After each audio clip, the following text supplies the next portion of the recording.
first time I went on this ride was RAGBRAI, the second annual Great Bike Ride across Iowa. That was in 1974.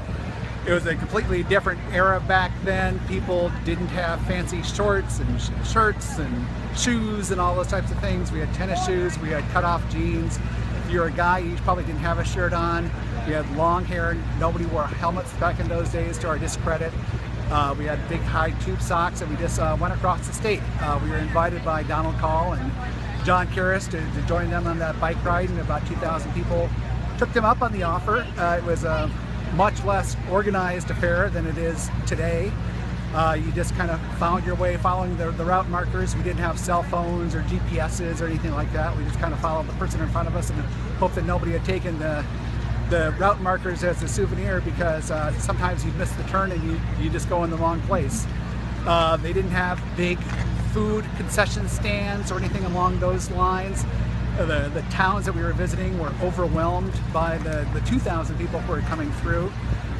Nobody went hungry though. We all made it to the end, probably with sunburns, but also some good stories, and that's kind of the point behind going on a RAGBRAI or a RAGBRAI.